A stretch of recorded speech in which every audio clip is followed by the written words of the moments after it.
Hello folks, hello. Let's see, forgot to upload my YouTube video. It shows you always lose, you always forget something to do something, unless you write, unless you write everything down, you always forget to do something. Okay.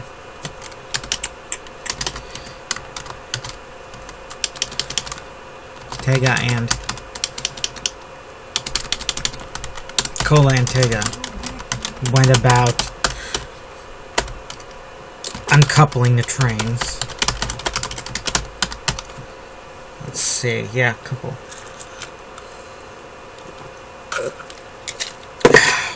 Let's see, uncoupling the trains, the train cars.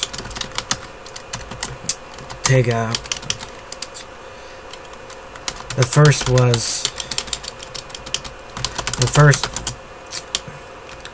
uncoupling was a large group of trains. It was a group of 6 cars liberated. 6 cars. The second was just the one car. The latest passenger type liberated with all the 50 hostages in it. Were they 50? Did I imply they were 100? I'll have to check that. Maybe it was a 50, maybe it was 150, maybe it was just 50. 100 civilians. Let's see, 50 hostages. In order to uncouple that train, since this meant that D needed to secure the next train car in order to do this. First, because they needed somewhere to go. Because they couldn't stay in that passenger car. It would mean the end of their mission. Cola and Tega,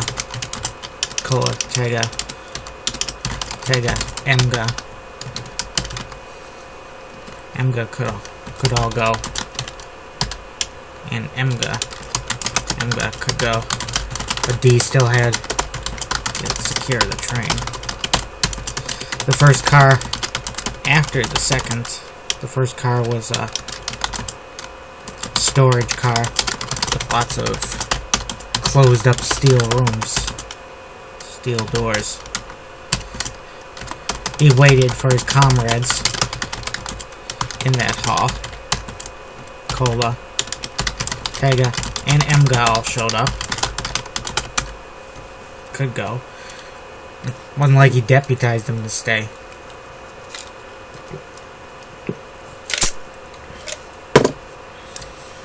Let's see. Emga all showed up in the hall, ready to decouple the next car and the last car so far. Emga noted. Cola said in a can-do way. Good. D replied. Hall seems clear. So, I don't know if we're walking into a dead end. No, if we might end up trapped here. Could have been a lot of trouble hiding behind those doors, steel doors. Well, worst comes to worst, we could.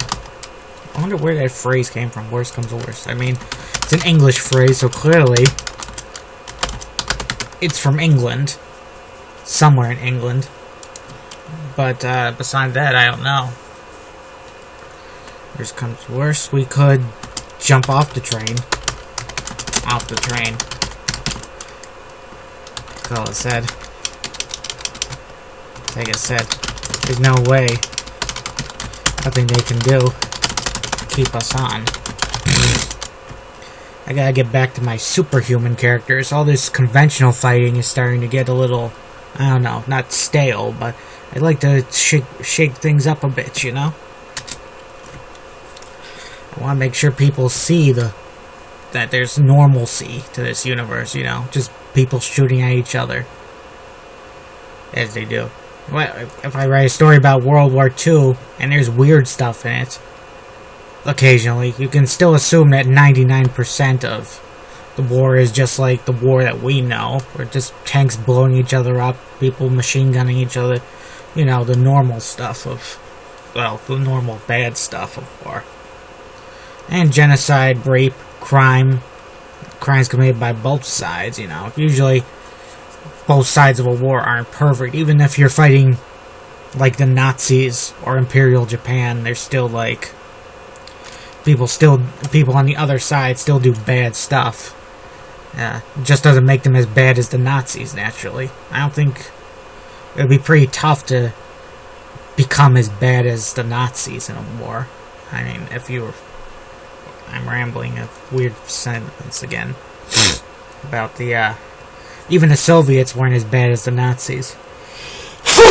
And they divided up half of Poland, went to war with poor Finland, forcibly annexed a bunch of countries that wanted to be free, all that stuff. Oh, and of course subjugated half of Europe for 50 years, 40 years. Hard to believe it was all over by the time I was born, 1987.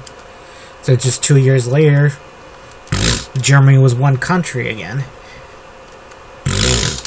And they're gonna keep us on. Hopefully we won't break every bone in our bodies. Break every bone in our bodies. Emga muttered. You have bones, Emga? Take a ass.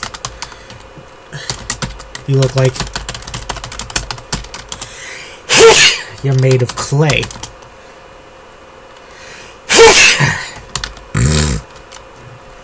You look like you're made of clay.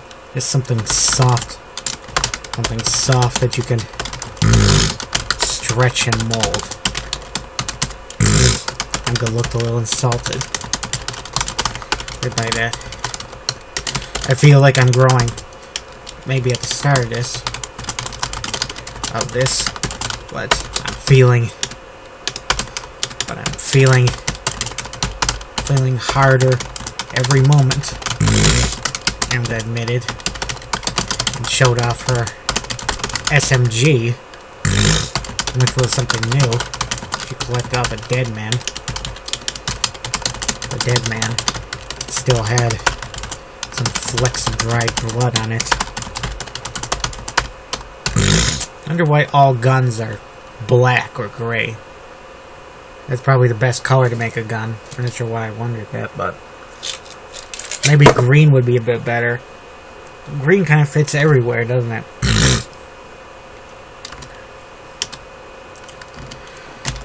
Harder, huh? Take a chuckle.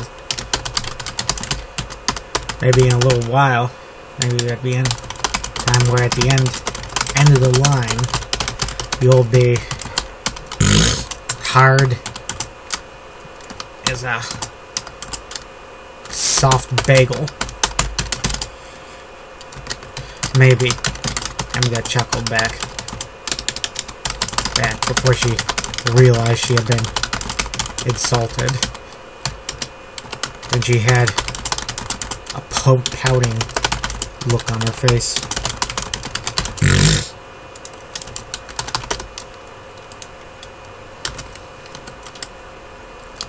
He kept thinking of what Tega said a moment ago. The end of the line was a pretty ominous thing to say.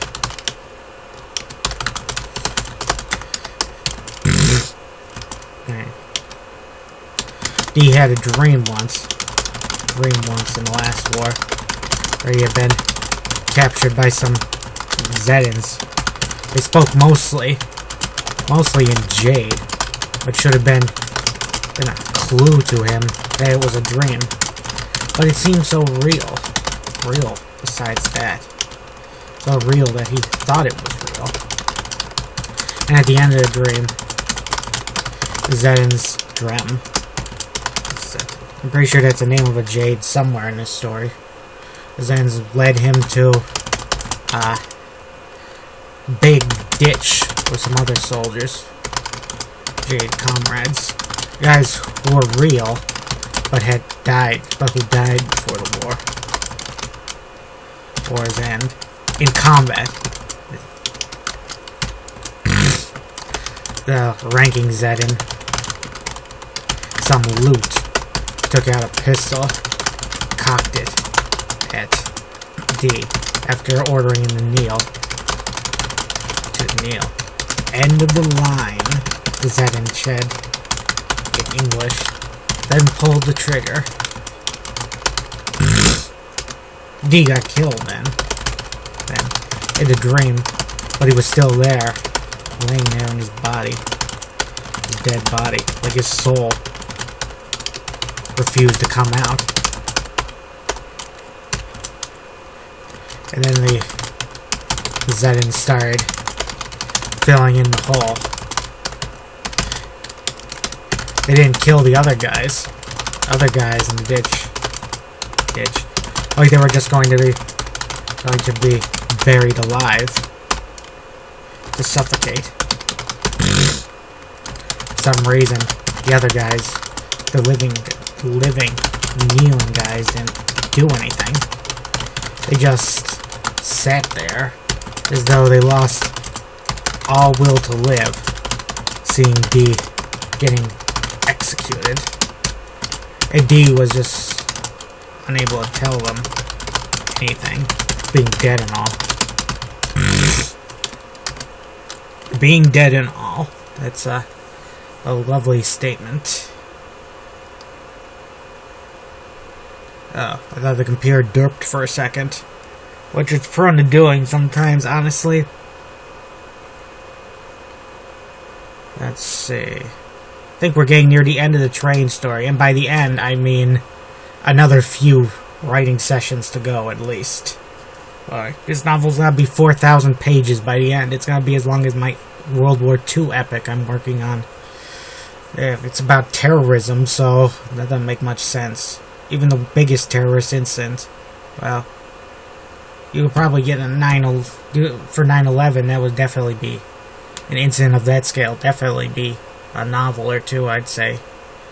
Part 1, Part 2, and then maybe you could do a part that shows the aftermath of 9/11, hunting down the terrorists and whatnot, as like a, because it would feel very bitter to just have a novel about about the 9/11, and then just end with all the devastation and destruction. That'd be like if I ended this novel after the terrorist incidents at the start of the story. But I guess that would have made it pretty short anyway. Let's see. But where was I? Oh, yes. Anybody got grenades? D, grenades. Check star. D asked his comrades. Afraid not. Cole replied, speaking for all. I try not to talk about dreams anymore in stories. They're kind of like filler, honestly. I had several dream-long sections of my earlier stories, and I pretty much deleted them entirely without having any issue. Maybe there was a little character development in there, but, it's something that couldn't be done with a paragraph or two somewhere else.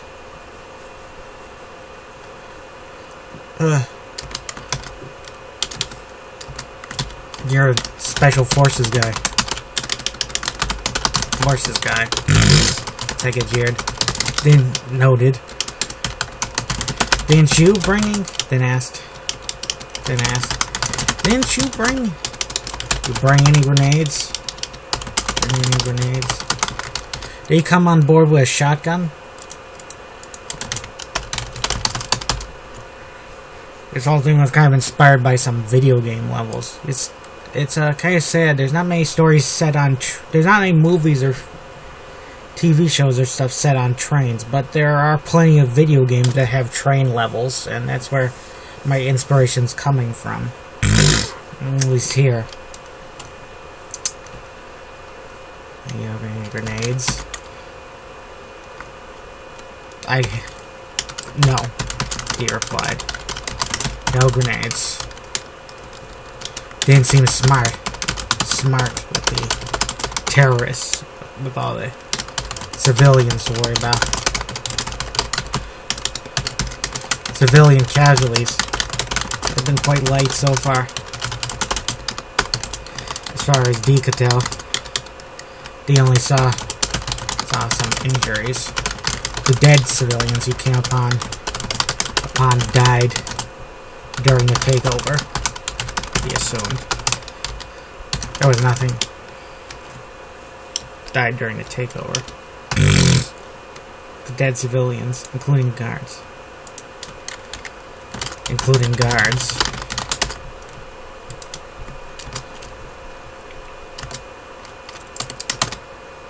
He got in position. First door, then kicked it open. He ducked back. No gunfire through the door. Dee leaned in. Rifle raised. Nobody was in there. It was the same for the next 3 doors. Nothing but storage inside. He checked some trunk in one room of the rooms, and found a dead man inside. Throat open up. Did that guy get his throat slit? No. I guess it wouldn't be inaccurate if he got his throat slashed or stabbed, saying his throat opened up. Opened up implies some kind of ghastly injury. I'm sure a doctor could explain why people die when you slit their throats, but I'm not... Blood loss, I guess. Blood loss is why most people die of things like gunshots and stabbings and that sort of stuff. There's a lot of vital areas in the body. That's why it's inaccurate in the movies when you see a guy if he gets shot in the shoulder or the leg, he's fine. You have vital veins in there, you might end up dead from that. You know, getting hit by that. The reason why armies use guns is because they're so lethal, you know? Let's see, found a dead body. He had a feeling that it was Wanda's work. He didn't know how, why, he just did. I'll get her for you, he said to the corpse. Close the lid. He didn't show what was in there to the others, but they assumed it wasn't something pleasant due to his reaction. With that, after searching the final storage room, Dee pronounced the car clear. And as he and his men got ready for the next car, there was a commotion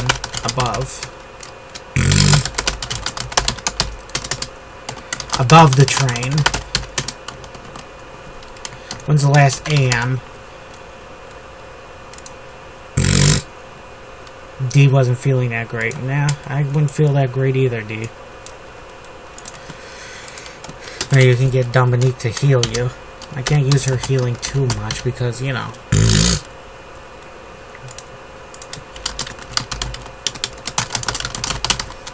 Above the train. A small fleet of helicopters, attack and transport, of dual purpose. Attack / transport copters descended on the train. Ran like the tiniest. Descended on the train. focusing on an area a bit ahead of D and his people. I gotta start scratching my nose. It's gonna make me sneeze because I got clay on my fingers. Working with clay earlier. Trying to find... I'm using a clay model of a girl, Dominique. Trying to find the ultimate female pose. Sexiest. I'm pretty sure the sexiest female pose is the... After much study, I'm pretty sure the ultimate sexy pose is the one, whatever you call it, where the girl is laying on her belly and her legs are up. Because if she's naked, then you can see the breasts, the sexy back, the sexy butt, the legs, and the feet. The only thing you don't see is the belly, which is unfortunate, but as they say, you can't have everything, right, folks? Can't have it all. Okay, folks, signing off here. See you later.